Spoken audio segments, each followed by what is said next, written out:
అందరికీ మరణాత.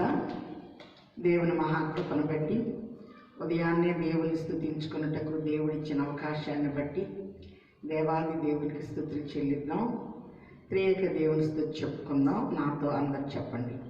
తండ్రికిని కుమారునికిని పరిశుద్ధాత్మకును ఆది యందు ఇప్పుడును ఎల్లప్పుడును యుగాయుగములందుండునట్లు మహిమ మహామహిమ ఘనత ప్రభావములు ప్రభువుకి కలుగును గాక. ఆమేన్. దైవ లక్షణాలు చెప్పుకున్నప్పుడు చాలా జాగ్రత్తగా వినండి. ఈ లక్షణాల్లోనికి దేవుడు మనం మార్చువారై ఉన్నారు. దేవా, నీవు అనాది వ్యక్తివై ఉన్నావు, నిన్నెవ్వరూ కలుగ చేయలేదు, నీ అంతటి నీవే ఉన్నావు గనుక నీకు వందనములు. దేవా, నీ వెలుగై ఉన్నావు, అందుచేత నీ సూర్య చంద్ర నక్షత్రములకు వెలుగునిచ్చినావు, జీవులలో కండ్లకు వెలుగునిచ్చినావు గనక నీకు స్తుతులు. దేవా, నీవు జ్ఞానమై ఉన్నావు, అందుచేత మానవులకు జీవరాశులకు జ్ఞానం ఇచ్చినావు. అట్టి జ్ఞానం వల్ల అనేక మర్మములు తెలియచున్నది. మా జ్ఞానములకు నువ్వు బయలుపడినావు గనక నీ స్తుతులు. దేవా, నువ్వు ప్రేమై ఉన్నావు కనుక జీవరాశులు ఒకదాన్ని ఒకటి ప్రేమించుకొనుచున్నవి. అలాగునే మనుషులు కూడా ఒకరినొకరు ప్రేమించుకొనుచున్నారు గనక నీకు నమస్కారం. దేవా, నువ్వు న్యాయమై ఉన్నావు గనక నువ్వు క్షమించేవాడు, అయినప్పటికీ తప్పు చేసిన వారిని శిక్షించి క్షమించేవాడు గనక నీకు ప్రణతులు. దేవా, నువ్వు పరిశుద్ధుడివై ఉన్నావు, అందుచేత లోకంలో పాపం ఉన్నప్పటికీ పరిశుద్ధత కూడా ఉన్నది. వర్ష జలములలో కాయలలో పరిశుభ్రత కనపడుచున్నది. మనుషులలో పాపం ఉన్నప్పటికీ పరిశుద్ధత కూడా ఉన్నది గనక నీకు నమస్కారములు. దేవా, నీవు శక్తివై ఉన్నావు కాబట్టి మానవులకు జీవరాశులకు శక్తి ఇచ్చినావు గనక వారు నడవగలరు, పని చేయగలరు గనక నీకు నిత్య మంగళ స్తోత్రములు. ఆమేన్. దేవుని పిల్లలమైన మనం మరి ఈ శుక్రవార దినాన బైబిల్ ఎక్కువగా చదవాలి. అలాగని ప్రతిరోజు వాక్యంలో కనీసం ఒక 10 అధ్యాయాలు తక్కువ కాకుండా చదవండి. దేవునికి లోబడి ఉండుడి, అపవాదిని ఎదిరించుడి, అప్పుడు వాడు మీ అందరి నుండి పారిపోవునన్న తండ్రి. నీకు లోబడి దుష్టుని ఎదిరించే స్థితిని ఇవ్వమని యేసు నామంలో వేడుకొంచున్నాము తండ్రి. ఆమేన్. ప్రతి నిమిషము రాకడ ధ్యానము, రాకడ వాక్కు, రాకడ తలంపు, రాకడ మర్మము నుంచి రాకడికి మమ్మల్ని అందరినీ సిద్ధపరచమని రాకడ రాజుగా వచ్చుచున్న యేసు నామంలో వేడుకొంచున్నాము తండ్రి. ఆమేన్.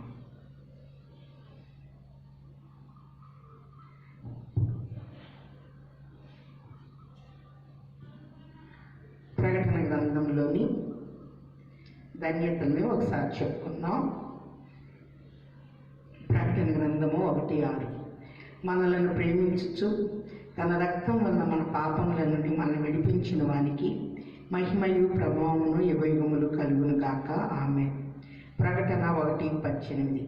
భయపడకము, నేను మొదటి వాడను కడపటి వాడను జీవించువాడను, మృతుడనైతిని గాని ఇదిగో యుగయుగములు సజీవుడనై ఉన్నాను, మరియు మరణం యొక్కయు పాతాళ లోకము యొక్కయు తాళపు చెవులు నా స్వాధీనంలో ఉన్నవి. ప్రకటన 4:8-9. 4 జీవులు చేసిన స్తుతి. భూత వర్తమాన భవిష్యత్ కాలంలో ఉన్న సర్వాధికారులు దేవుడు నన్ను ప్రభు పరిశుద్ధులు పరిశుద్ధులు పరిశుద్ధులని మానక రాత్రి మగళ్ళు చెప్పుచుండెను. ఆ సింహాసనం నందు ఆసీనుడయ్యుండి యుగయుగములు జీవించుచున్న వానికి మహిమయు ఘనతయు కృతజ్ఞతాస్తుతులను కలుగును గాక. ఆమేన్. ఆంధ్రప్రదేశ్ కీర్తన పుస్తకం నుంచి 454 పాట పాడుకుందాం. నీ వాడానై యుండగోరేదన్ యేసు ప్రియ రక్షకం, నీవు చూపు ప్రేమను గాంచితి నన్ను చేర్చు నీ దారిన్, నన్ను చేర్చు చేర్చు చేర్చు రక్షక, నీవు పాడ్డ సిల్వాకు, నన్ను చేర్చు చేర్చు చేర్చు రక్షక, గాయపాడ్డ బ్రాకాకు, నన్ను ప్రార్థిస్తే పరచుమీ నాద నీదు కృప వల్లనే. నాదు నాత్మ నిన్ను నిరీక్షించు, నీ చిత్తంబు నాదగున్. నన్ను చేర్చు చేర్చు చేర్చు రక్షక, నీవు పడ్డ సిల్వాకున్. నన్ను చేర్చు చేర్చు చేర్చు రక్షక, గాయపడ్డ ప్రాకకున్. నీదు సన్నిధిలో నీకనుండ నెంత తృష్టి నాకకున్. స్నేహితునిగా మాటలాడేదన్ సర్వశక్త ప్రభుతో. నన్ను చేర్చు చేర్చు చేర్చు రక్షక, నీవు పడ్డ సిల్వాకున్. నన్ను చేర్చు చేర్చు చేర్చు రక్షక, గాయపడ్డ ప్రాకకున్. నీదు దివ్య ప్రేమాతిశయము ఇహ బుద్ధి కందదు. పరమందున దాని శ్రేష్టత నేనను భావించేదన్. నన్ను చేర్చు చేర్చు చేర్చు రక్షక, నీవు పడ్డ సిల్వాకున్. నన్ను చేర్చు చేర్చు చేర్చు రక్షక, గాయపడ్డ ప్రాకకున్.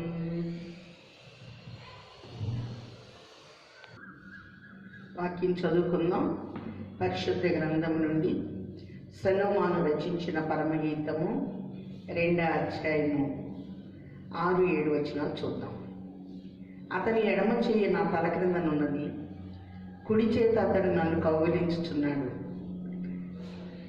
యెరూషలేము కుమార్తెలారా, పొలములోని గిర్రెలను బట్టి లేళ్లను బట్టి మీ చేత ప్రమాణం చేయించుకొని ప్రేమకు ఇష్టమగు వరకు మీరు లేపకయు కలతపరచకయు నుండుడని మిమ్మును బతిమాలు కొనుచున్నాను.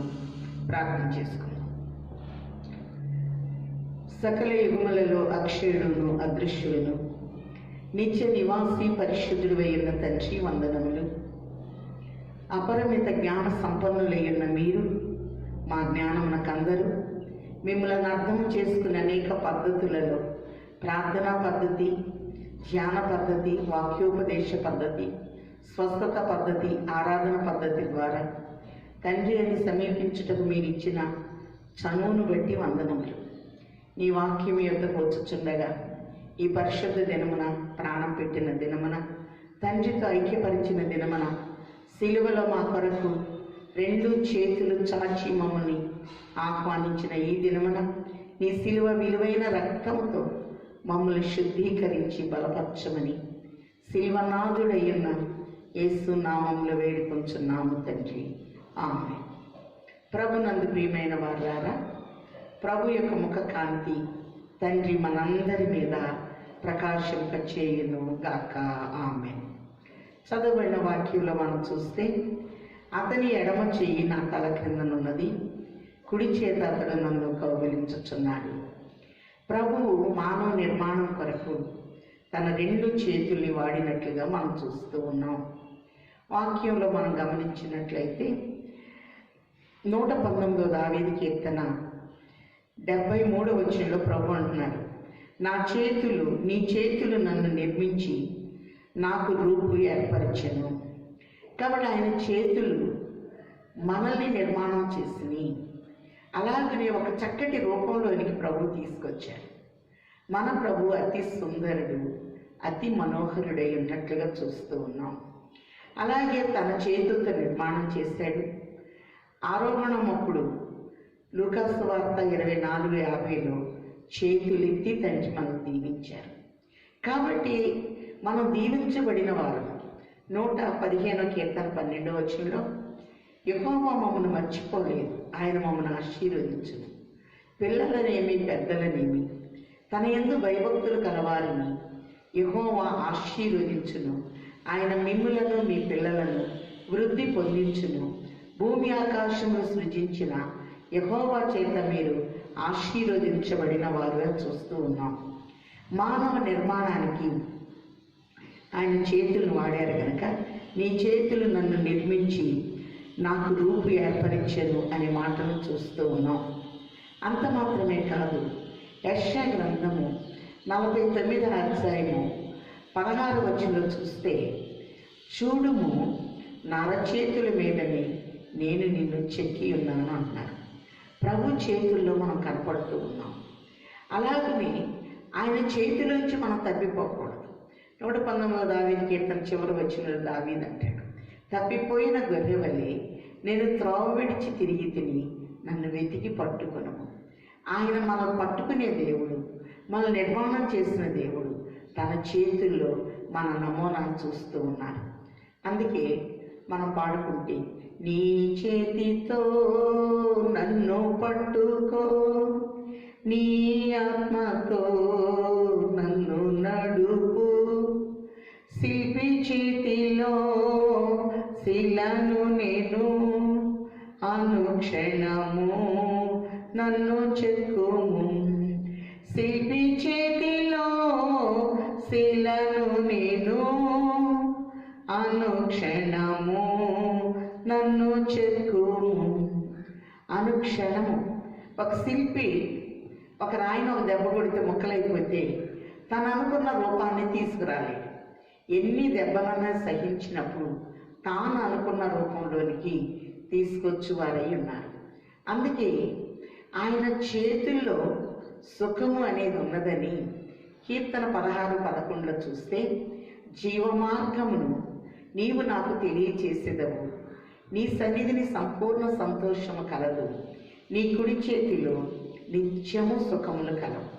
ఆయన హస్తంలో నిత్యము, ఏదో ఒక రోజు కాదు, నిత్యం మనకు సుఖాన్ని ఇవ్వాలి అంటే ఆయన చెయ్యి మన మీద ఉండాలి అని ప్రభు కోరుకుంటూ ఉన్నారు. అందుకే మనం చూస్తే అతని ఎడమ చెయ్యి నా తల క్రింద ఉన్నది. మన తలంపులన్నీ పరిశుద్ధంగా మారిపోవాలని మన తల క్రింద పెడుతూ కుడి చేతితో మనల్ని కౌగిలించుకున్నాడంటే 2 చేతుల్ని మన కొరకు ప్రభు వాడుతూ ఉన్నారు. ఒక తల్లి తన బిడ్డకి స్తన్యాన్ని పాలిచ్చేటప్పుడు ఎడమ చెయ్యి తల క్రింద పెడుతుంది, కుడి చేతితో ఆ బిడ్డని పొదివి పట్టుకుంటుంది. దేవునికి మనం పిల్లలం, తన 2 చేతులు మన కొరకు దేవుడు వాడాడు. సృష్టి నిర్మాణంలో మనల్ని తయారు చేయడానికి 2 చేతులు వాడాడు.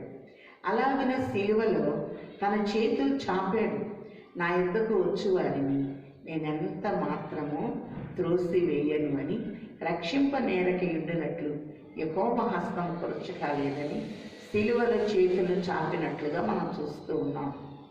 యోహాను సువార్త 13వ అధ్యాయంలో పాత్రలో నీళ్లు పోసి పై వస్త్రమును ప్రక్కన పెట్టివేసి తువాలతో నడుము కట్టుకొని తన శిష్యుల పాదాల్ని ఆయనే కడుగుతూ ఉన్నాడు, ఆయన తుడుస్తూ ఉన్నాడు. 2 చేతులు మరి పని కొరకు వాడినట్లుగా చూస్తూ ఉన్నాం. లోకరీత్యా గురువు పాదాలని శిష్యులు కడగాలి. ఆయన గురువై ఉండి కూడా మంచి బోధకుడై ఉండి తన పిల్లల యొక్క పాదాలను కడిగాడు. ఎందుకో తెలుసా? సువార్త ప్రకటించు వారి పాదములు ఎంతో సుందరమైనటువంటి ఆ పాదాలని ప్రపంచంలో సువార్త అందించాలి అని శుద్ధీకరించినట్లుగా మనం చూస్తూ ఉన్నాం. అలాగనే తల్లి బిడ్డని ఏ రీతిగా పట్టుకుంటుందో ప్రభు మనకు తల్లి అయి ఉన్నాడు. యెషయా గ్రంథం 66:13 చూస్తున్నాం, ఒకని తల్లి వారిని ఆదరించున్నట్లుగా నేను మిమ్మల్ని ఆదరించెదను, యెరూషలేములోనే మీరు ఆదరింపబడెదరు. తండ్రి మనల్ని చక్కగా ఆదరించువాడై ఉన్నారు. అలాగనే మన చేతులను పట్టుకుంటూ ఉన్నారు. ఆయన చెయ్యెత్తి దీవించారు. ఒకసారి చూద్దాం.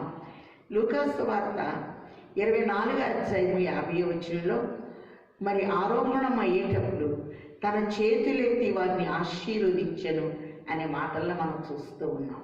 కాబట్టి మనం అందరము ఆశీర్వదించబడిన వారం కనుక ఎప్పుడు నాకు ఏం ఆశీర్వాదం లేదు అని మనం ఎప్పుడు అనుకోకూడదని ప్రభు తెలియచేస్తున్నారు. ఆయన చేతులు ఆశీర్వదించడమే కాదు, ఆయన చేతులు మరి ఆ చేతులకి వ్రాత కూడా ఉంది. ఆజ్ఞల్ని ఆ బ్రేళ్ళు వ్రాసినట్లుగా మనం చూస్తూ ఉన్నాం. మనం గమనించినట్లయితే రాతి పలక మీద ప్రభు యొక్క చేవ్రాతని మనం చూస్తూ ఉన్నాం.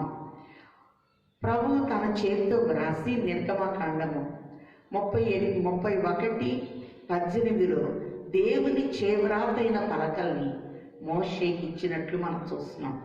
దావీదు అంటాడు 144వ కీర్తనలో, నా చేతులకు యుద్ధమును నా వ్రేళ్లకు పోరాటమును ఆయన నేర్పి ఉన్నాడు. కాబట్టి పోరాటాన్ని కూడా ఎవరు నేర్పుతున్నారు అంటే మన ప్రభువే. అలాగనే విమోచన కొరకు ఆయన చేతులు వాడాడు. ఒక స్త్రీని ప్రభు దగ్గరికి తీసుకొచ్చాడు. ఏమైనా తప్పు చేస్తూ ఉంటే మేము ఏమైనా తీసుకొచ్చాం, మోషే ధర్మశాస్త్ర ప్రకారం తప్పు చేసిన వారిని రాళ్లతో చంపమన్నారు కదా అని ప్రభు దగ్గర ఆ స్త్రీని నిలబెట్టినప్పుడు ప్రభువు నేల మీద ఒక వ్రాత రాసినట్లు యోహాను సువార్త 8:6 ఆయన వంగి నేల మీద ఏమో వ్రాయించింది. కాబట్టి మీలో తప్పు లేని వారు ఆ మీద రాయి వేయండి అంటే మరి రాయి వేయాల్సిన ప్రభు వంగి ఏమో వ్రాయించింది. ఎవరు రాయి పట్టుకుందాం అనుకున్నా వారి జీవితం అక్కడ కనపడుతుంది. ఎవరు రాళ్ళు వేయలేదు. ప్రభు అంటున్నారు, అమ్మా నీకెవ్వరు శిక్ష విధించలేదా? నేను కూడా విధించను, సమాధానం కలదానవై వెళ్ళుము అని చెప్పి ఆమెను పంపివేసినట్లుగా మనం చూస్తూ ఉన్నాం. ఆయన వ్రాత నేల మీద ఉంది, వ్రాతి మీద ఉంది. దానియేలు గ్రంథము 5:5 మనం చూస్తే గోడ పోత మీద ఒక చేవ్రాత అనేది కనపడుతూ ఉంది.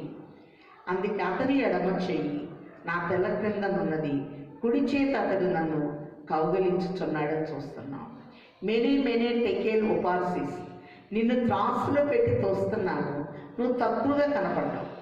అలాగనే యెరూషలేములో అతి పరిశుద్ధ స్థలంలో ఉన్న పాత్రల్ని బబులోను చెరలోకి తీసుకెళ్ళినప్పుడు బెల్షెజర్ అనే అతను 1000 మందితో మరి ద్రాక్షరసపు విందుని ఏర్పాటు చేసి తన ఇష్టానుసారంగా పరిశుద్ధ పాత్రను వాడుతూ ఉంటే దేవుడు సహించలేకపోయాడు.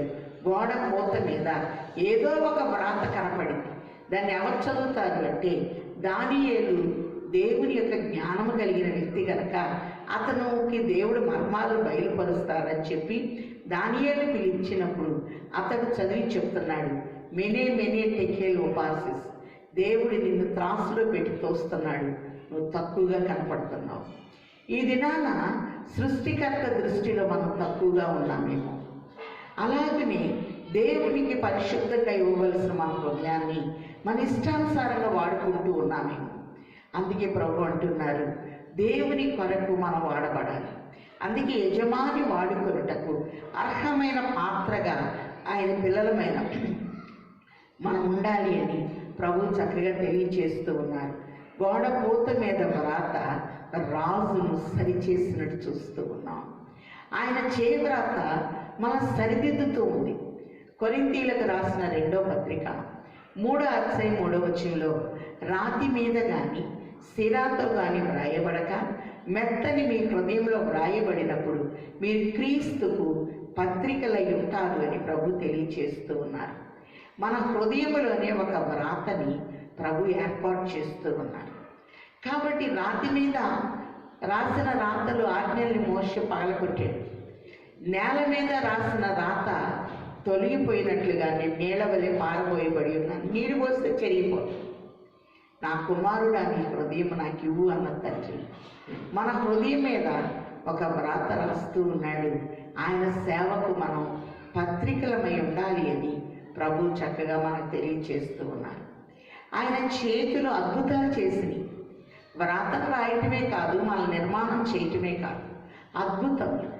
5 రొట్టెలు 2 చిన్న చేపలు ఒక చిన్న బిడ్డ తన భోజనానికి తెచ్చుకున్నాడు. 3 దినాలు ప్రభు వాక్యం చెప్పి మీరే వారికి భోజనము పెట్టండి అన్నప్పుడు మరి ఏమీ లేవు అని ఉన్నదేదో ప్రభుకి ఇస్తే ఆయన ఆశీర్వదించారు. ఆయన ఆశీర్వదించినప్పుడు 5,000 మంది తినగా 12 గంపళ్లకు ఎత్తినట్లుగా మనం చూస్తూ ఉన్నాం. నీ తండ్రి నిన్ను ఆశీర్వదించిన కొలది సమృద్ధితో తండ్రి నింపువారై ఉన్నారు. మనం గుప్పిళ్లతో ఇస్తే ఆయన దోషులతో ఇస్తాడు. మనం దోషులతో ఇస్తే ప్రభువుకి గంపలతో ఎత్తుకోగలిగిన స్థాయిని, స్థితిని ఆయన బిడ్డలమైన మనకు తండ్రి దయచేవారై ఉన్నారు. అందుకే నా నామములో గిన్నెడ చన్నీళ్ళు ఇచ్చిన మీ ప్రతిఫలము పోదు అని ఒక చక్కటి దీవెన్ని తండ్రి మనకు తెలియచేస్తూ ఉన్నారు. అలాగనే దేవుని పిల్లలమైనటువంటి మనం ప్రభు కొరకు ఏ చిన్ని పని చేసినా తండ్రి మనల్ని ఆదుకొనువారై ఉన్నారు అని ప్రభు తెలియచేస్తూ ఉన్నారు. అలాగనే ఆయన చేతులు మరి అద్భుతాలు చేసింది, స్వస్థతలు జరిగించి. యాయీరు కుమార్తె చనిపోయినట్టు మనందరూ తెలుసు. అందరూ ఏడ్చేవాళ్ళు ఏడుస్తున్నారు, పాడిగట్టేవాళ్ళు పాడిగడుతున్నారు, గందరగోళంగా ఉంది. ప్రభు అంటున్నారు స్థలమీయుడి. కాబట్టి అందరికీ స్థలం ఉంది, ప్రభు స్థలం లేదు. ప్రభు అంటున్నారు స్థలమీయుడి. ఈ చిన్నది నిద్రించుచున్నది అని ఇలా చేయబట్టుకొని తల్లి తాకుమి అంటే లేచి కూర్చున్నట్టు చూస్తూ ఉన్నాం. కాబట్టి ఆయన హస్తాలు స్వస్థపరిచే హస్తాలు. ఆయన తాకిన వెంటనే ఆయనలో ఉన్న ప్రభావము ఆ చిన్నదానిలోనికి వెళ్ళి మరి చక్కగా లేచి కూర్చున్నట్లుగా మనం చూస్తూ ఉన్నాం. ఈ దినాన ఏ పరిస్థితుల్లో మనం ఉన్నా సరే తండ్రి మనల్ని లేపుతూ ఉన్నారు. ఆయన చెయ్యిస్తూ ఉన్నారు. మునిగిపోతున్నటువంటి పేతుర్ని మరి నీటి మీద నడవటానికి పర్మిషన్ ప్రభు ఇచ్చారు. పేతురు గారు అడిగితే పేతురు మునిగిపోతూ ఉంటే తన చేతిని ఆసరాగా ఇచ్చి అతన్ని రక్షించినట్లుగా చూస్తున్నాం. ఏ పరిస్థితుల్లో మనం మునిగిపోతున్నా తండ్రి తన చేతిని మనకు అందిస్తూ ఉన్నారు. కాబట్టి ఆయన చేతులు అద్భుతాలు చేసే చేతులు, స్వస్థపరిచే చేతులు, సృష్టిని నిర్మాణం చేసిన చేతులు, మానవ నిర్మాణానికి ఉపయోగించిన చేతులు, ఆయన చేతులు మనల్ని చూచుకుంటూ ఉన్నాడు. అందుకే 7 నక్షత్రాల కుడి చేత పట్టుకొని 7 దీపస్తంభముల మధ్య సంచరించువాడు చెప్పు సంగతులు ఏమనగా అని మనం చూస్తూ ఉన్నాం. ఆయన చేతులు పైనున్న నక్షత్రాలను పట్టుకున్నాయి. క్రింది స్థితిలో ఉన్న మనల్ని నక్షత్రంలాగా పై స్థితిలో ప్రభు పెట్టాలనుకుంటున్నారు. దానియేలు గ్రంథం 12:3 చూస్తే బుద్ధిమంతులైతే పరమందు జ్యోతుల వలె నిరంతరము ప్రకాశించేదనని ప్రభు తెలియచేస్తూ ఉన్నారు. దేవుని చేతిలో నుండి మనం ఎప్పుడు తొలగిపోకూడదు. ఆయన చేతిలో ఉన్నప్పుడు ఆయన ఏ రీతిగానైనా సరే మన మలుచువారై ఉన్నారు. అలాగనే మనం చూచినట్లయితే అతని ఎడమ చెయ్యి నా తల క్రిందనున్నది, కుడి చేత నన్ను కౌగిలించుచున్నాడు. మనల్ని కౌగిలించుకొని ఆదరించే తండ్రి ఒక చక్కటి మర్మాన్ని మనకి బయలుపరుస్తూ ఉన్నారు. ఒకసారి చూద్దాం. పరమగీతము 2వ అధ్యాయంలో మనం చూసినట్లయితే 7వ వచనంలో యెరూషలేము కుమార్తెలారా పొలములోని ఇర్రులను బట్టి లేళ్లను బట్టి మీ చేత ప్రమాణము చేయించుకొని ప్రేమకు ఇష్టమగు వరకు మీరు లేపకయు కలత పరచకయు నుండుడని మిమ్మును బతిమాలు కొనుచున్నాను. యెరూషలేము కుమార్తెలు అనగా దేవునిలో ఉన్నటువంటి విశ్వాసులే. పొలములోని ఇర్రులను బట్టి లేళ్లను బట్టి. పొలము అంటే సంఘము అని మీకు గతంలో 7 పొలాల్ని షారోను పొలం దగ్గర తెలియజేశాను. ఇర్రులు అనగా దుప్పి, లేడి అనగా వేగం. కాబట్టి ఈ లేడి చాలా హుషారుగా ఉంటుంది. అందుకే ప్రభు కూడా నీ కాళ్ళను లేడి కాళ్ళ వలె చేస్తాను, ఎత్తైన స్థలానికి నిన్ను ఎక్కిస్తాను అని వాక్యంలో తెలియచేస్తూ ఉన్నారు. దుప్పి నీటి కొరకు ఎక్కువ వెతుకుతూ ఉంటుందట. అందుకే దుప్పి నీటి వాగుల కొరకు ఆశపడినట్లు జీవము కలిగిన నీ మాటల కొరకు నా ప్రాణం ఆశపడుచున్నది అని 42వ కీర్తన 2వ వచనంలో మనం చూస్తున్నాం. అలాగనే దుప్పి లేళ్ళు మరి పొలములో సంఘములో మరి విశ్రాంతి తీసుకుంటూ ఉంటాయట. ఆ విశ్రాంతి సమయంలో ఎవరు వెళ్ళి లేపినా అవి కొంచెం విసుగ్గా ఉంటాయి. అలాగనే ప్రభు సన్నిధిలో ప్రభు యొక్క మర్మాలతో, ప్రభు యొక్క మాటలతో, ప్రభు యొక్క హస్తములో మనం మైమరిచిపోతూ ప్రభువును ఆనందించేటటువంటి సమయంలో అనేకులు దేవుని ప్రేమ నుండి మనం దూరం చేయాలి అని చెప్పి అనేకులు వచ్చి మనల్ని కలతపరుస్తూ ఉంటారు. అందుకే మీరు నన్ను లేపొద్దు, ప్రభు సన్నిధిలో ప్రార్థనలు, వాక్యములు, ధ్యానములు, ఆరాధనలో ఉన్నానని ఈ ప్రభువుకి మనం కేటాయించిన సమయాన్ని ఇతరులకు మనం వాడకూడదు అని ప్రభు తెలియచేస్తూ ఉన్నారు. యోసేపు ఫరోకి కళ భావాన్ని వివరించేటప్పుడు 2 కళలు భావాలు ఒకటి. బలమైనటువంటి వెన్నులు, బలహీనమైన 7 వెన్నులు. బలహీనమైనవి వచ్చి బలమైన వాటిని తినేస్తాయి. బలహీనమైన మన ఆలోచనలు బలమైన దైవ కార్యాలు జరగకుండా ఆటంకంగా ఉన్నాయేమో. బలహీనమైన 7 ఆవులు, బలమైన 7 ఆవులు. ఫరోకు వచ్చిన దర్శనం భావం చెప్తున్నాడు. బలమైన వాటిని తినేస్తున్నాయి. ఒక్కోసారి ప్రార్థనలో ప్రభు శక్తిని పొందుకునేటప్పుడు ఒక బలహీనమైన కార్యం, బజార్కి వెళ్దాం రండి, షాపింగ్కి వెళ్దాం రండి అని మనతో ఎవరైనా మాట్లాడితే ఈ దైవ సన్నిధిని, ఈ ప్రభు హస్తాల్లో పొదగబడే మనం ఆ స్థితిని వదిలేసి అయ్యో వీళ్ళు ఏమనుకుంటారు అని చెప్పి వారిని సంతోషపెట్టడానికి ప్రభువును వదిలివేసి మనం వెళ్ళిపోతూ ఉన్నామేమో.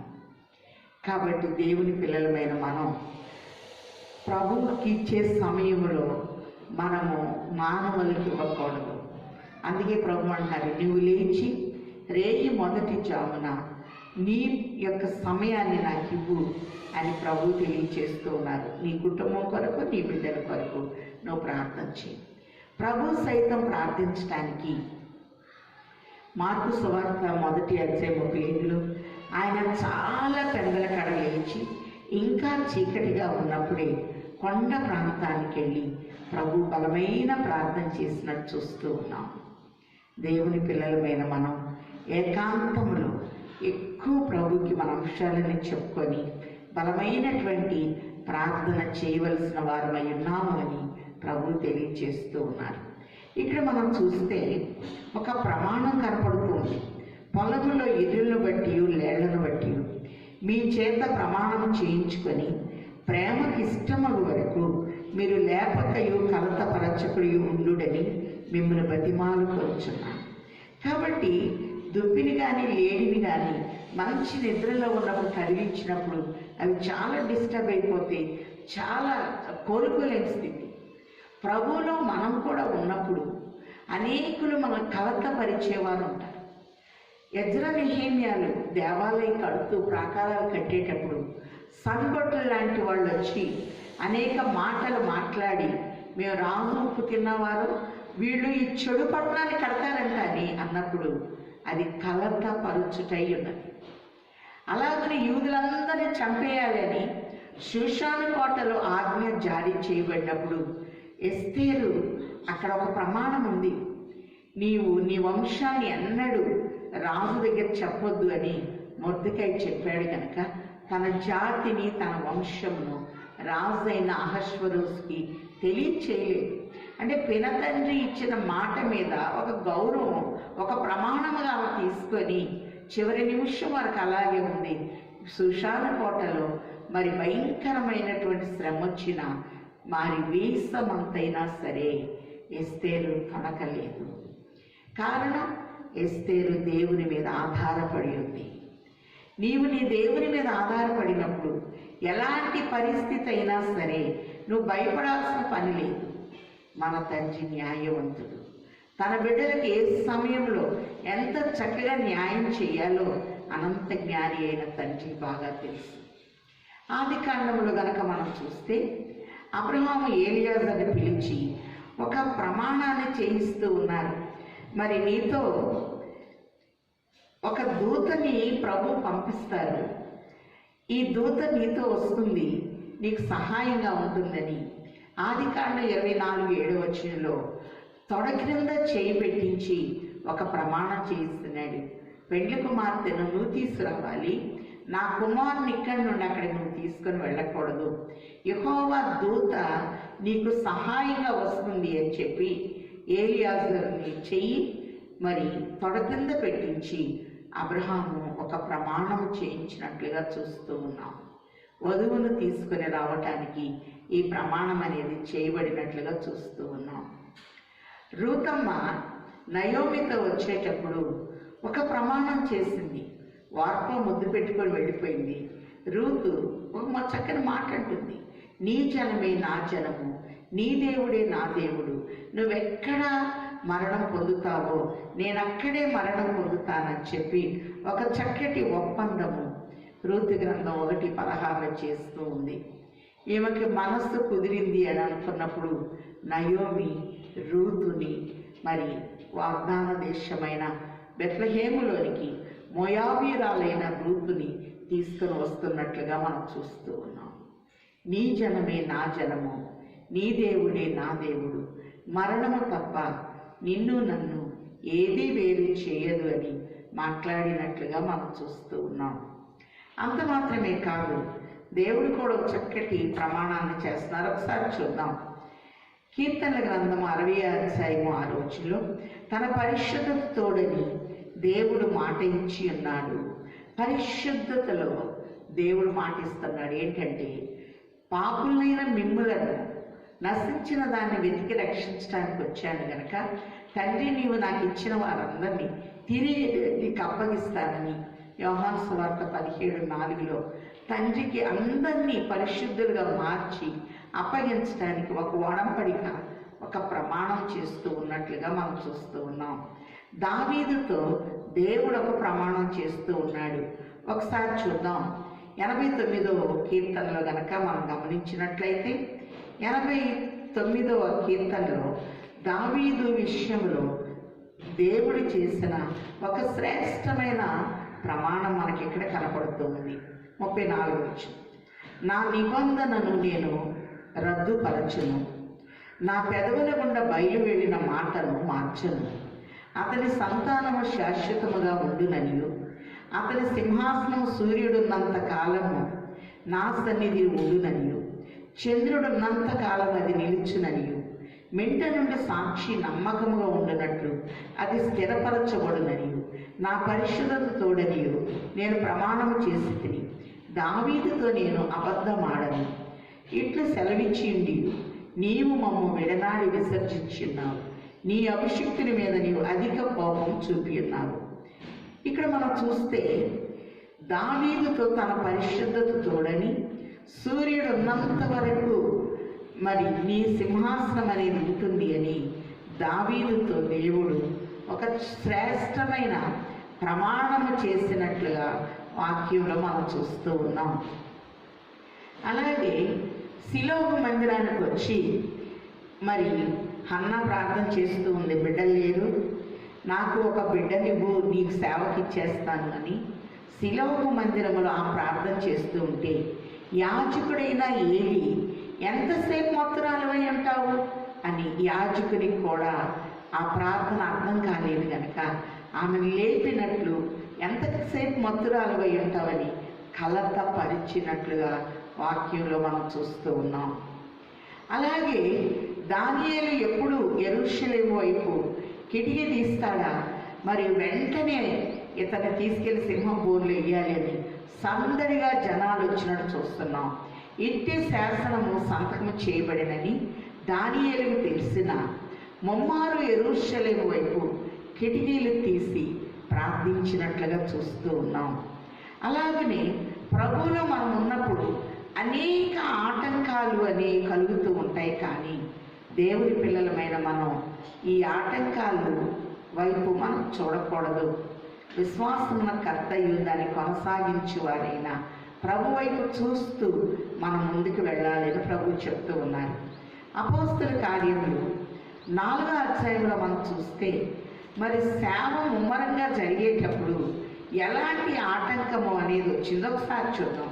అపోస్తల కార్యములు 4వ అధ్యాయంలో మనం చూసినట్లయితే 18 అప్పుడు వారిని పిలిపించి, మీరు యేసు నామమును బట్టి ఎంత మాత్రము మాట్లాడకూడదు, బోధింపకూడదని వారికి ఆజ్ఞాపించి, అందుకు పేతురు యోహాను వారిని చూచి, దేవుని మాట వినుట కంటే మీ మాట వినుట దేవుని దృష్టికి న్యాయమా? మీరే చెప్పండి. మేము కన్నవాటిని విన్నవాటిని చెప్పక ఉండలేమని వారికి ఉత్తరం ఇచ్చింది. ఇక్కడ మనం చూస్తే దేవుని వాక్యాన్ని ఎప్పుడైతే ధైర్యంగా బోధిస్తున్నారో అపోస్తలుల మీదకి తిరుగుబాటు చేయడానికి ప్రజలు వచ్చారు. అస్సలు మీరు వాక్యం చెప్పకూడదు, దేవుని మాట వినే కంటే మీ మాట వినుట శ్రేష్టమా అని చెప్పి ప్రశ్నించినట్లుగా మనం చూస్తూ ఉన్నాం.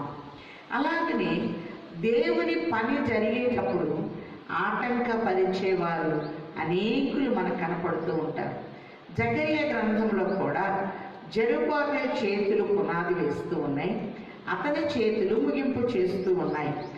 మరి రాజ్యాల మీదకి రాజ్యాలు వస్తున్నట్టు ఒకసారి చూద్దాం. జకర్యా గ్రంథము 4వ అధ్యాయము, జకర్యా గ్రంథము 4వ అధ్యాయము 7వ వచనంలో, శక్తి చేతనైను బలము చేతనైను కాక నా ఆత్మ చేతనే ఇది జరుగునని సైన్యములకు అధిపతి యెహోవా సెలవిచ్చెను. గొప్ప పర్వతమా, జెరుబ్బాబెలును అడ్డగించుటకు నువ్వు ఏమాత్రము దానవు? నీవు చదును భూమి అవుదువు. కృప కలుగునుగాక, కృప కలుగునుగాక అని జనులు కేకలు వేయగా అతడు పైరాయి తీసుకొని పెట్టించును. కాబట్టి గొప్ప పర్వతమా అంటే ఆటంకం, పర్వతం అంత సమస్య. జెరుబ్బాబెలును అడ్డగించుటకు ఏమాత్రము దానవు, చదును భూమి.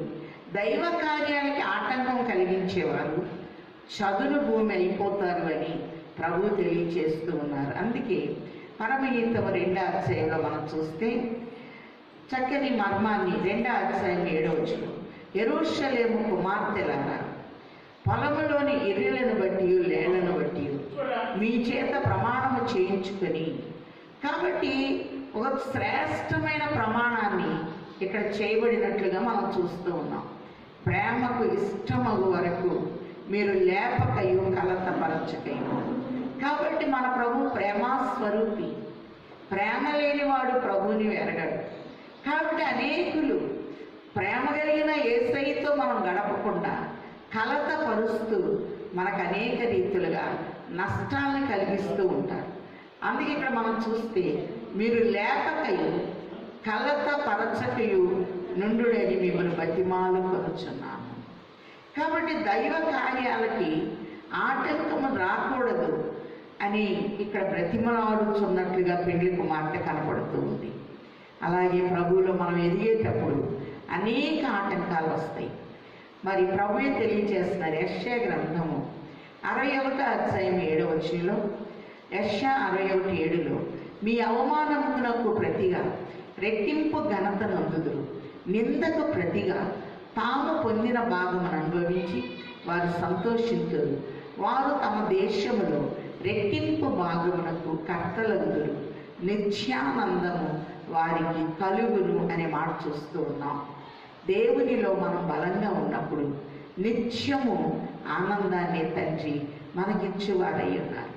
అందుకే మనం గమనించినట్లయితే ఏ రోజు శుక్రవారం కనుక సిలువను ధ్యానించుకునేటప్పుడు సిలువలో ఉన్న శక్తి అంతటిని మనకి ఎవరిస్తారంటే దేవుడిస్తాడు. అందుకే సిలువను గురించిన వార్త నశించుచున్న వారికి వెర్రితనము కానీ రక్షింపబడుచున్న మనకు దేవుని శక్తి అని కొరింథీయులకు రాసిన 1వ పత్రిక 1వ అధ్యాయము 18వ వచనంలో మనం చూస్తూ ఉన్నాం. అంత మాత్రమే కాదు, ఫిలిప్పీలకు రాసిన పత్రికలో గనక మనం గమనించినట్లయితే సమస్తాన్ని లోపర్చుకోగలిగిన శక్తిని దేవుడు మనకిస్తాడట. ఒకసారి చూద్దాం. ఫిలిప్పీలకు రాసిన పత్రిక 4వ అధ్యాయంలో మరి ఎంత శ్రేష్టమైనటువంటి వాగ్దానాన్ని తండ్రి మనకిస్తున్నారంటే, ఆయన మీద మనం ఆధారపడినప్పుడు ఫిలిప్పీలకు రాసిన పత్రిక 3వ అధ్యాయము 21వ వచనం, సమస్తమును తనకు లోపర్చుకున్న జాలన శక్తిని బట్టి ఆయన మన దీన శరీరమును తన మహిమగల శరీరమునకు సమరూపము గల దానిగా మార్చును. ఈ దీన శరీరాన్ని సమరూపము కలిగిన శరీరముగా మార్చటానికి సిలువలో మన కొరకు ప్రాణం పెట్టాడు. అందుకే 2 చేతుల్ని మనకు వాడుతూ ప్రభు అంటున్నారు, అతని ఎడమ చెయ్యి నా తల క్రిందనున్నది, కుడి చేత అతడు నన్ను కౌగలించుచున్నాడు. రక్షింప నేరకి ఉండునట్లు యెహోవా హస్తము పురచ్చ కాలేదు అని చెప్పి మనం చూస్తూ ఉన్నాం. మన ప్రభువు తన హస్తాలను వాడుతున్నాడంటే తన హస్తంలో సర్వశక్తి అనేది కనపడుతుంది. వాక్యంలో మనం చూస్తే 7 రీతులుగా తన శక్తిని మనకు బయలుపరుస్తున్నారు. 7 రీతులుగా ఈ చేతుల గురించి మనం చెప్పుకున్నాం. మొదటిగా ఆదికాండం 17వ అధ్యాయం 1వ వచనంలో నేను సర్వశక్తి కలిగిన దేవుడు, తన సర్వశక్తిని మనకిస్తున్నాడు. రెండోదిగా సమస్తమును లోపర్చుకోగలిగిన శక్తిని ఇచ్చి ఈ దీన శరీరాన్ని మహిమ కలిగిన శరీరముగా మార్చటానికి ఆయన తన యవ్వన రక్తాన్ని మనకిచ్చి వేశారు.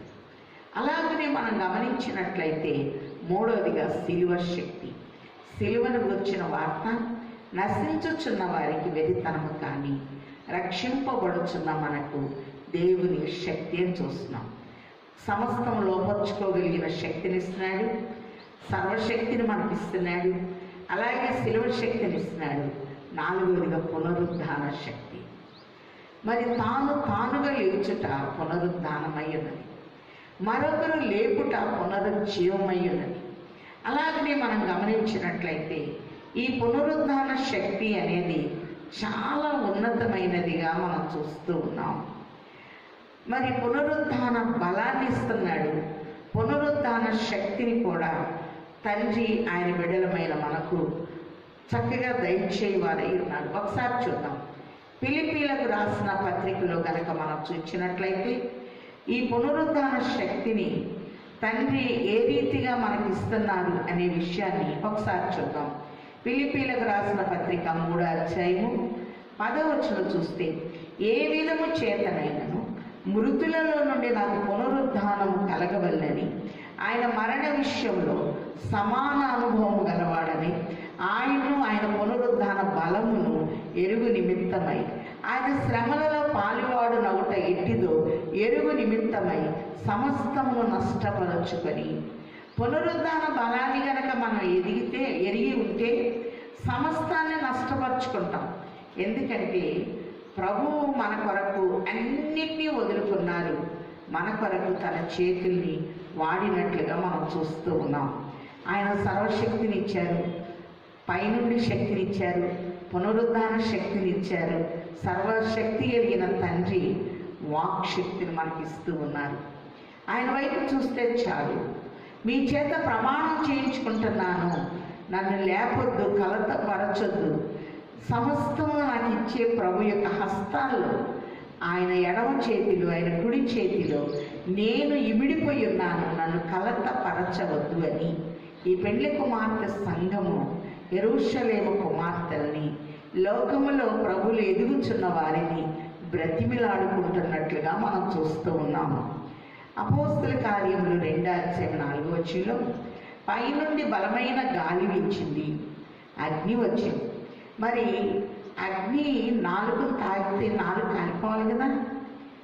ఇది పరిశుద్ధాత్మ అగ్ని గనక వాక్ శక్తి అనేది వచ్చింది. యెషయా గ్రంథం 6వ అధ్యాయంలో 3వ వచనంలో దేవదూతలు స్తుతించినప్పుడు గడప కమ్ముల పునాదులు కదిలియట. ఎప్పుడైతే గడప కమ్ముల పునాదులు కదిలియో యెషయాలో పశ్చాత్తాపం వచ్చింది. నేను అపవిత్రుడను, అపవిత్రమైన పెదవులు కలిగిన జనుల మధ్య నేను సంచరిస్తున్నాను, నేను నశించాను అన్నప్పుడు దేవదూత బలిపీఠము నుండి ఒక పట్కర్తో నిప్పు తీసి ఎగిరి అతని పెదవులకి తగిలించినప్పుడు నీ దోషము తొలగిపోయెను, నీ పాపమునకు ప్రాయశ్చిత్తమాయను అని చెప్పినట్లుగా మనం చూస్తూ ఉన్నాము. కాబట్టి నా నిమిత్తము, నా సేవ నిమిత్తం ఎవరు వెళ్తారంటే మరి యెషయా అంటున్నాడు, నేనున్నాను, నన్ను పంపుము. వాక్ శక్తి. కాబట్టి దేవుని యొక్క పరిశుద్ధాత్మ అగ్ని మన వాక్కుని, మన మాటను, మన పెదాలని, మన నాలుకని కాల్చి శుద్ధీకరిస్తుంది అని ప్రభు తెలియజేస్తూ ఉన్నారు. గొర్రెపిల్లలు ఏముందంటే శక్తి అనేది ఉంది. ప్రకటన గ్రంథం 5వ అధ్యాయము 12వ వచనంలో చూస్తే ప్రకటన 5:12లో వారు వధించబడిన గొర్రెపిల్ల వధించబడింది కానీ పడిపోవటం లేదు. వదలాంటి శ్రమలు వస్తాయి కానీ మనం పడిపోం. మరి గొర్రెపిల్ల ఎలా నిలబడిందో మన ప్రభు ఎలా నిలబడ్డారు, మనం కూడా శ్రమల మధ్య నిలబడాలి, కానీ శ్రమలో కురిగిపోకూడదు, పడిపోకూడదు. వధించబడిన గొర్రె పిల్లలు 7 లక్షణాలు ఉన్నాయి. 1 శక్తియు, 2 ఐశ్వర్యమును, 3 జ్ఞానము, 4 బలము, 5 ఘనత, 6 మహిమ, 7 స్తోత్రము చేయుచుండిరి. ప్రతి ఒక్కరము కూడా 7 లక్షణాలు ప్రభు చేతుల్లో వదిలి ఉన్న మనం, అతని ఎడమ చేయి నా తల క్రిందనున్నది, కుడి చేత నన్ను కౌగిలించుచున్నాడు అని చెప్పుకునే మనము ఈ 7 స్థితులు మనం కలిగి ఉండాలి. శక్తి కలిగి ఉన్నామా? దేవుడిచ్చిన ఐశ్వర్యం కలిగి ఉన్నామా? దేవుడిచ్చిన జ్ఞానం కలిగి ఉన్నామా? దేవుని యొక్క బలాన్ని మనం పొందుకున్నామా? దేవుని యొక్క ఘనతను, దేవుని యొక్క మహిమను, దేవుని స్తుతించే స్థితిలో మనం ఉన్నామా అని మనల్ని మనం పరీక్షించుకోవాలి. ప్రభు అంటున్నారు లూకాసు సువార్త 24:49, మీరు పైనుండి శక్తిని పొందు వరకు పట్టణంలో నిలిచి ఉండండి. శక్తి లేకుండా బయటికి వెళ్ళకూడదు. మీరు భక్తి కలిగిన వారే కానీ దేవుని శక్తిని ఎరగని వారు అని ప్రభు తెలియజేస్తున్నారు. ప్రభు వైపు మనం చూస్తే మన శక్తిమంతులుగా తండ్రి చక్కగా తీర్చిదిద్దువారై ఉన్నారు అని ప్రభు తెలియజేస్తూ ఉన్నారు. ఆయనలో అపరిమితమైన శక్తి ఉంది. అందుకే అపోస్తలుల కార్యాలు 1:8 మీరు ఎప్పుడైతే కనిపెట్టుకుంటారో పైనుండి శక్తి మీ మీదకి వస్తుంది. ఆ శక్తి మీ మీదకి వస్తే మీరు యూదయ, గలిలయ, సమరయ భూదిగంతాలకి నాకు సాక్షులై ఉంటారు అని ప్రభు తెలియచేస్తూ ఉన్నారు. మళ్ళీ మన పాఠం రేపొద్దాం. పరమగీతంలో మనం చూసినట్లయితే అతని ఎడమ చెయ్యి నా తల క్రిందనున్నది, కుడి చేత నన్ను కౌగిలించుచున్నాడు. ఈరోజు ఎవ్వరూ అధైర్యపడక్కర్లేదు. ప్రభువు తన ఎడమ చెయ్యి మన తల క్రింద పెడుతున్నాడు, కుడి చేత కౌగిలించుకుంటున్నాడు. అలాగనే సిలువలో 2 చేతులను చాపి రక్షింప నేరగి ఉండినట్లు యెహోవా హస్తము కొరచకాలేదు. అవిధేయుల ఎదురాడు వారి కొరకు దినమంతా నా చేతుల్ని చాచి ఉంచానని ప్రభు మనకి తెలియచేస్తూ ఉన్నారు. అలాగనే వాక్యంలో మనం గమనించినట్లయితే 2 చేతులు మనకు వాడాడు. రక్షించిన చేతులు, మానవ నిర్మాణం చేసిన చేతులు, స్వస్థపరిచిన చేతులు, సిలువలో తండ్రికి దూరమై మనకి దగ్గరైనటువంటి చేతులు, పాదాలను కడిగి శుద్ధీకరించి తుడిచినటువంటి చేతులు, మనల్ని అభిషేకించినటువంటివి ఆయన చేతులు. అందుకే కీర్తన 16లో మనం చూచాం కనుక 11లో జీవమార్గమును నీవు నాకు తెలియజేసేదవు, నీ సన్నిధిని సంపూర్ణ సంతోషము కలదు, నీ కుడి చేతిలో నిత్యము సుఖములు కలవు. నిత్యము మనకు సుఖం ఇవ్వటానికి ఆయన సొగసు స్వరూపాన్ని కోల్పోయాడు, సుఖాన్ని కోల్పోయాడు. తన 7 రీతులుగా ఆత్మశక్తిని ఇస్తున్నాడు, వాక్శక్తిని ఇస్తున్నాడు, పునరుద్ధాన శక్తిని ఇస్తున్నాడు, సమస్తము లోపరుచుకునే శక్తిని ఇస్తున్నాడు, సర్వశక్తిని ఇస్తున్నాడు. అలాగనే తండ్రి పైనుండి శక్తిని మన మీదకి దించుచు, శక్తి చేత బలము చేత కాక నా ఆత్మ చేతనే మీరు నా హస్తాల్లో ఉంటున్నారని ప్రభు మనకు బయలుపరుస్తూ, మరి పొలములో సంఘములో దుప్పి లేళ్ళు ఇవి వేగాని గుర్తు. ఇవి అలసిపోయి మంచిగా నిద్రిస్తూ ఉన్నప్పుడు వాటిని గనక ఏదన్నా అంకుశంతో పొడిచి లేపితే, లేకపోతే కొన్ని రాళ్ళు లాంటి వేసి వాటిని లేపితే, అలాగే దేవుని పిల్లలమైన మనం కూడా కొన్ని నిందలు, అవమానాలు మనల్ని కొన్నిసార్లు మనం పడిపోవటానికి సాధనాలుగా వాడతారు ఇతరులు, ప్రభువులు లేనటువంటి వారు. కానీ కలత చెందొద్దు. ఎన్ని శ్రమలు వచ్చినా నిన్ను కాపాడువాడు కొనకడు నిద్రపోవడం తెలియచేస్తూ ఉన్నారు. అందుకే హబక్కూకు అంటాడు, మనం గమనించినట్లయితే ఆ హబక్కూకు అంటాడు, ఏమి లేకపోయినా, ద్రాక్ష పండ్లు లేకపోయినా, అంజూరాల పండ్లు లేకపోయినా, అలాగనే పంట ఇంటికి రాకపోయినా యెహోవా యందు నేను ఆనందించేదను, కాబట్టి దేవుని బట్టే నేను ఆనందిస్తాను అని చెప్పి తెలియచేస్తూ ఉన్నాను.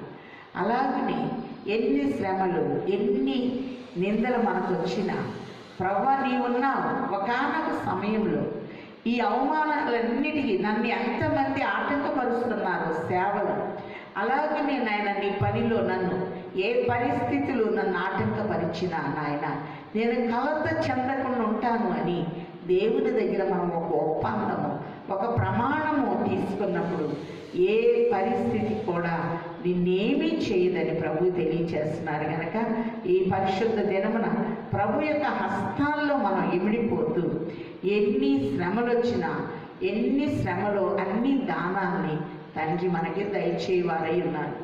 మరి ఇబ్బందులు వస్తే పరలోకపు సిబ్బంది వస్తుంది. అందుకే ప్రభు అంటారు, నా యందు భయభక్తులు కలవారి చుట్టూ నా దూతలు కావలి ఉండి వారిని సంరక్షించును, నిందకి 100 బహుమానాలు ఉంటాయట. అందుకని పరలోకము పరిశుద్ధులు దేవదూతలు మన చుట్టూ ఒక కోటగా ఉంటారు కనుక మరి మనిషి భరించలేనంత శ్రమను ప్రభు ఎప్పుడూ రప్పించరు గనక ఆయన మీద ఆధారపడుతూ ఆయనిచ్చే ఆధిక్యతను అందుకుంటూ ఈ పరిశుద్ధ దినమున కల్వరిలో ప్రాణం పెట్టిన ఈ దినమున శిలువ విజయాలతో నింపుకొని ముందుకు వెళ్ళగలిగిన స్థితిని తండ్రి ఆయన బిడ్డలమైన మనకు ముమ్మరముగా దయచేయును కాక. ఆమె ప్రార్థన చేసుకుందామా. దయానిధివై ఉన్న తండ్రి, ఏ దినాన మా కొరకు మీ 2 హస్తాలను వాడారు. అతని ఎడమ చెయ్యి నా తల క్రిందనున్నది, కుడి చేత నన్ను కౌగలించుచున్నాడని నీ 2 హస్తాల ద్వారా ఒక తల్లి స్థానాన్ని చూపించిన తండ్రి వందనాలు. అలాగే నేను ఆయన ఒక తండ్రిగా నాయన సృష్టిని ఆజ్ఞాపించి ఫలభరితముగా మాకు చేసినందుకై వందనములు. అలాగనే నాయన నీ హస్తాలు వ్రాతలు వ్రాసి ఆజ్ఞలు మాకు ఇచ్చింది నాయన. నేల మీద నీ వ్రాత విమోచించింది తండ్రి. మునిగిపోతున్న పరిస్థితిలో ఉన్న వారిని నీ చెయ్యి చాపి లేవనెత్తింది తండ్రి వందనాలు. మరణించిన వారిని సైతము నాయన సజీవులుగా నిలబెట్టింది తండ్రి నీ హస్తము. అలాగే నాయన నీ రక్తసిక్తమైన హస్తములు మమ్మల్ని శుద్ధీకరించి మరణములో నుండి జీవములోనికి దాటించిన తండ్రి. క్రీస్తు యేసునందున్న వారికి ఏ శిక్షా విధి లేదు అని బయలుపరిచిన తండ్రి వందనాలు. అలాగే నాయన కలత పడకుండా నాయన మీరు మా కొరకు చేస్తున్న చక్కటి ఏర్పాట్లు నీతో మేము ప్రమాణం చేస్తున్నాం. అబ్రహాముతో ఎలియాజరుతో అబ్రహాముకు ఒక ప్రమాణాన్ని కుదిర్చారు, వధువుని తీసుకురమ్మని. అలాగే నాయన నయోమితో నాయన రూతు ఒక ప్రమాణం చేసింది, నీ జనమే నా జనమని. ఆ మాట కట్టుబడిపోయింది. అలాగే నాయన నీవు నాకు ఇచ్చిన వారందరినీ తిరిగి నేను నీకు ఇస్తాను అని మీరు కూడా నాయన మరి బలమైన ప్రార్థన చేస్తూ యోహాను సువార్త 17:4 నాయన తండ్రికి మమ్మల్ని అందరిని అందించడానికి ఎన్ని కలతల్లాంటి శ్రమలు వచ్చినా నాయన చెక్కు చెదరకుండా తండ్రికి మమ్మల్ని అందిస్తున్న తండ్రి వందనాలు. నీ త్యాగాన్ని మేము జ్ఞాపకం చేసుకుంటూ 7 రీతిలుగా నీ శక్తిని మాకు బయలుపరిచిన తండ్రి వందనములు. సమస్తములో నాయన నీ కృపను కుమ్మరించి వేస్తున్న తండ్రి వందనాలు. అలాగే నేను ఈ సమయంలో నీ బిడ్డలందరినీ దీవించండి. నీ బిడ్డలకి ఏ అవసరం ఉన్నా మీరు తీర్చండి. ఈ దినాన ఎంతమంది జన్మదినాలు ఉన్నాయో నూతన సంవత్సరమైన దయా కిరీటముని ఇచ్చి ఆయన నూతన మార్గంలో వారిని నడిపించండి. ఎవడైనా క్రీస్తు యేసునందున్న ఎడల నూతన సృష్టి, పాతవి గతించను, సమస్తము క్రొత్తవాయినన్న దీవెంతో నింపివేయండి.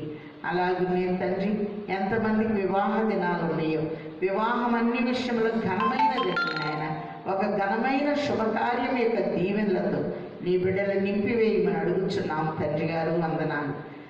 అలాగే సర్వలోకమును రక్షించటకు ఈ దినాన సిలువలో మా కొరకు ప్రాణం పెట్టావు కనుక నీ త్యాగాన్ని గుర్తిస్తూ నాయన తొట్టిల్లకుండా నీ సన్నిధిలో నిలబడగలిగినటువంటి స్థితిని ఇవ్వండి తండ్రి వందనాలు. అలాగే అనారోగ్యంగా ఉన్న వారిని ముట్టి బాగు చేయండి నాయన. మరి లాక్డౌన్ని ఎత్తివేసే కాలము సమీపమవుతుంది కనుక ఎవరిలో ఎలాంటి వైరస్ లేకుండా నాయన మీరే శుద్ధీకరించమని అడుగుతున్నాం. ప్రపంచాన్ని, ప్రపంచ దేశంలో ఉన్న నాయకుల్ని మీ స్వాధీనంలోకి తీసుకోండి నాయన. ఆరోగ్యవంతమైన నీ హస్తమును నాయన మీరు చాపి నాయన కృప చూపించమని అడుగుతున్నాము నాయన వందనాలు.